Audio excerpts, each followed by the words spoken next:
Chairman Murray, thank you very much. Attorney General, nice to see you. Thank you.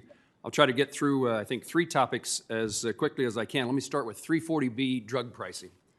Mr. Attorney General, you led a multi-state letter to HHS to address the discounts and the drug manufacturers' discounts to covered entities in the program. Our Kansas Attorney General joined you in that letter. But I continue to hear 340B has been a significant issue for as long as I've been in the Senate, maybe as long as I've been in the Congress. But we continue to hear of dire circumstances with our healthcare providers, our hospitals, particularly our community health centers. The Community Health Center of Northeast Kansas expecting to lose $300,000 in revenue this year alone due to the 340B issue they're facing. Labette Health has lost almost $700,000 in revenue. If confirmed as the Secretary, how do you intend to protect the integrity of the 340B program and to make sure that it works for the provider, but as well for their patients?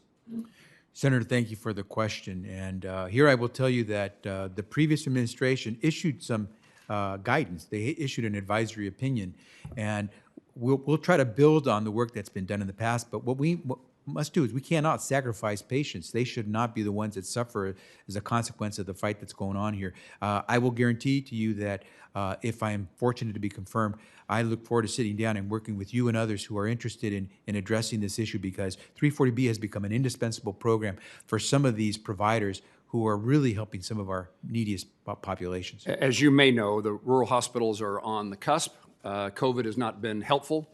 But they're always hanging on by a thread. That's right. And the 340B program is perhaps one of the most important. If it disappears in providing resources to hospitals and their patients, we're going to lose another series of hospitals in Kansas and I assume California and across the country. Agree. Let me ask you, Attorney General, I want to talk about the nation's healthcare infrastructure in the world of transplants. This country has the world's leading transplant surgeons and hospitals, but thousands of people die every year because of the scarcity of donated organs. Currently, there are 100,000 Americans waiting on a kidney transplant. Do you agree that HHS should be working to increase the number of kidney transplants nationwide? We have to do much more because you're right. There are too many people who are going with unmet need and dying. If you're the Secretary at HHS, will you act against policies that are expected to reduce the number of kidney transplants nationwide?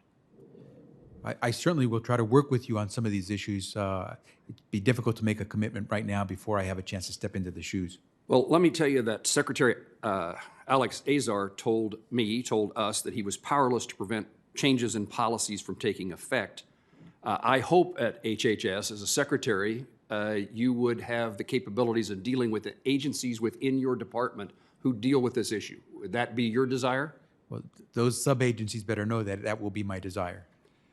HHS contractor responsible for organ transplants, the United Network for Organ Sharing, is currently under a bipartisan investigation by our Finance Committee, but is still set to implement a policy in mid-March that affects kidney transplants. So I've set the stage for you in asking my questions. This policy was opposed by a large majority of transplant professionals, and the government's data predicts it will result in fewer transplants and more patients dying.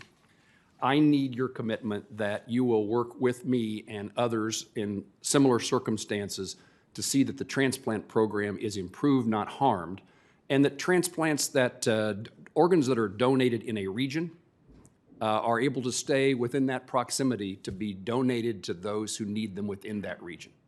Senator, you have my commitment to work with you on that. Thank you very much. And let me finally highlight the importance of telehealth. We've seen this for as long as I've been in Congress. We've been working to increase broadband services across the country. We've seen in the COVID-19 response the inability to do so in the area of education and healthcare.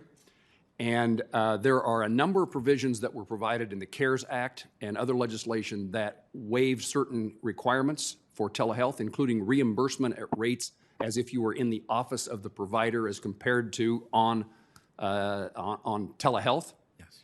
Those, I hope, will garner your support. And I think what we've learned is they're not just necessary during COVID, they are necessary into the future after the days of COVID are behind us. And again, I would ask you if you agree with that sentiment and we'll work to see that the provisions that we've made to enhance the availability of telehealth continue. Senator, wholeheartedly believe that we're going to be doing expansion of telehealth. COVID has taught us so much. It's also the issue of broadband, making sure communities have access to broadband. But if we don't learn from COVID how telehealth can help save lives, then we're in trouble. So I think we're going to advance, and I look forward to working with you on it. Attorney General, thank you for your answers. Thank you.